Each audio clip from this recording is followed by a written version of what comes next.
Hey guys, today we have a secret cinema review to talk about. It's the Cineworld secret screening, which we've had quite a lot of this year. Like a fair few. This is like the third, fourth one of this year. I think so, yeah. I think there was one quite early on in the year, and then we saw Incredibles and The Hate You Give, and now this one. Yeah.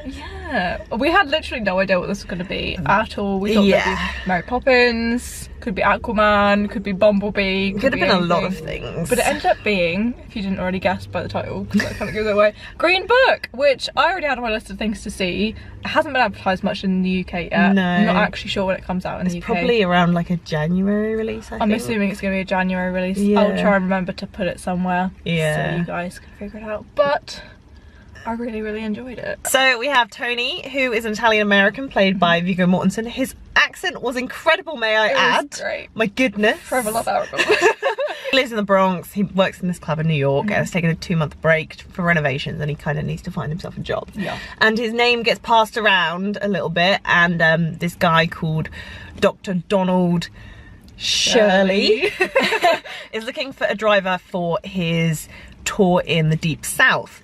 And he goes into this interview thinking, you know, he's like a doctor, like a physician doctor, but he's actually a piano player, he's part of a trio, and he's also a black man. And going into the Deep South as a black man in the 1960s, I think. 60s, yeah, wasn't such a great idea back then. So Tony is hired to be his driver, sort of personal assistant, making sure he gets from A to B and protecting him basically. Yeah. And they learn a little bit from each other. They do. It's like a road trip movie, but it's incredibly emotional, but also very funny. It really is. It was like proper laugh out loud. Yeah. So many, like for the whole film I was like, this is just classic comedy. Yeah. Like it wasn't like trying to be anything that it wasn't. It was just actually funny. It was not just like forced, witty, you know. Yeah, like Viggo Mortensen has great timing, but he does. Mahershala Ali, who plays the doctor, Dr. Donald Shirley, just has he's just like a blank stare, he's and so he makes it so funny. That's what makes it so funny, is how deadpan he is. It's great. Like I'd seen him in so many different roles, like back when he played this, I think it was one of the marshals or something, he was in Mockingjay. Oh really? Way back in the day. Like I forget who he played, but he was in Mockingjay, and he was most recently in Moonlight, which he got a lot of recognition for. And I was watching the film the entire time, and I was like, "Guy, it's in Moonlight, god damn it!" But they were both great. They really were. I mean, it was basically they were obviously like the main cast of it. You followed them along their journey the whole way. They did obviously have other families and stuff in there, like Velma was his wife. Velma was his wife. Velma from Scooby-Doo. I love her so much. They had such great chemistry together. They really did. They just played off each other so well. Yeah, like I just really enjoyed it. Like I felt like I knew from the trailer of what I saw that I was going to really enjoy this. But like it was just one of them films that it hits on a lot of hard to discuss topics, racism, homosexuality, and all of that stuff. But it does it in such a like tender way. Yeah. That it's like it doesn't bring you down too much. You know what I mean? Like it still hits on them and it still discusses those issues without making it, I don't know, you know what I mean? Like it doesn't make it too heavy, you know? I know they're heavy issues that we still have to talk about, but like it was done in a very like sensitive way, which I really liked. Yeah. It like hit all the right points, but without, you know, without really being like being hardcore, you know, like wow. I feel like it's somewhat Christmassy. Towards the end it is Christmas, like half of the thing is that they want to get home for Christmas. Yeah. So I feel like it was like a nice pick. Very appropriate. A good pick for like a December thing without being too like Christmas. Yeah. You know? They didn't just play like the Princess Switch or something. Oh god, can you imagine? Yeah.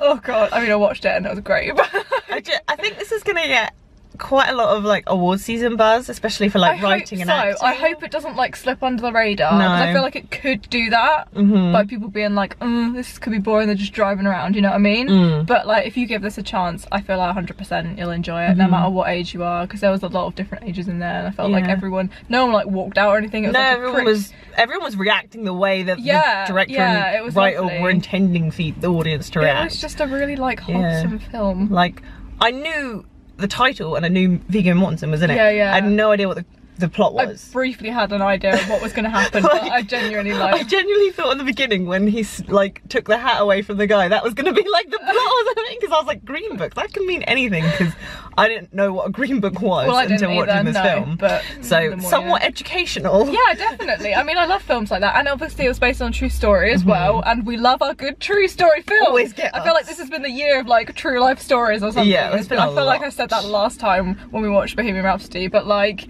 yeah, it's been the year of like true life stories, but I love it. Yeah, they're doing a good job, to be fair. I haven't seen many like true life stories I haven't liked this year. Yeah, literally. I think it's because you connect with it more, even though like you can connect with other things, but it's like you automatically like at the end when they've got like the and this happened and you're like, oh, they put the real life pictures. I think it's just because they've got the genuine like heart of the story there. Yeah. Nothing feels like fabricated from anything, because obviously it is a true life story. Yeah. So I just really liked it. I feel like it was just so good. I'm so glad that that was it. Yeah, the fact that they just learn from each other different things, like Dr. Shirley is struggling a lot with identity because he is more of a higher class black man. Like, yeah, he wouldn't say he's like a typical stereotypical black man. Yeah, there's a scene where they like talk about fried chicken and he's like, oh, but like it's the food of your people, but he's like, well, I'm an individual, you know, like I'm not one of a whole, you know. So he's struggling because he doesn't necessarily connect with the black community, but also he's not accepted by white people either, so he's like wondering where he fits. And also he's a gay man and he's struggling with a lot. He is, bless him. But I feel like Tony's character, he teaches him to like love himself. Yeah. And I know that's like really cheesy to say that, but I feel like it's more like he teaches him about acceptance, because he then goes through that of what you wouldn't expect him to be in the 60s, an accepting man. You know, he's like very typical New York Italian. You wouldn't think he'd necessarily be so accepting of like a gay black man in the 60s. You know, that's like two completely polar opposites. Yeah, and two things that were very like unaccepted. Yeah, especially back then. Like, I mean, I guess these days it still happens, but like especially back then. But they just gelled so nicely, and it was just so like heartwarming, and I was like, oh. Yeah, there was just so many times in the film, because this guy is so widely known as a great musician, where they'd be like, okay, yeah, you can perform here, but you know, you can't eat here. It's like it just like stabs me in the soul every single time. Boggles my mind. It does, and I just like, I can't even fathom sometimes like what people have had to go through. It just hurts. It just hurts. There was like a really touching moment like mid-film. So there's this bit where they stop. I can't remember why they stop, but they stop in the car, like they need to put water in the car or something. Yeah, because it sort of explodes. It's so hot. And like they stop and they both get out of the car, and then in the fields there's like black people working, and the black people are just like, hang on, this doesn't add up. And it's a very big like clash of worlds, but it's done in such a like it was a very like moment. Like, yeah, it was sharp, but at the same time like it felt like it needed to be addressed for his like struggle with his identity. I feel like he then started to like accept himself more from seeing, because towards the end he definitely like fits in a little bit more in himself.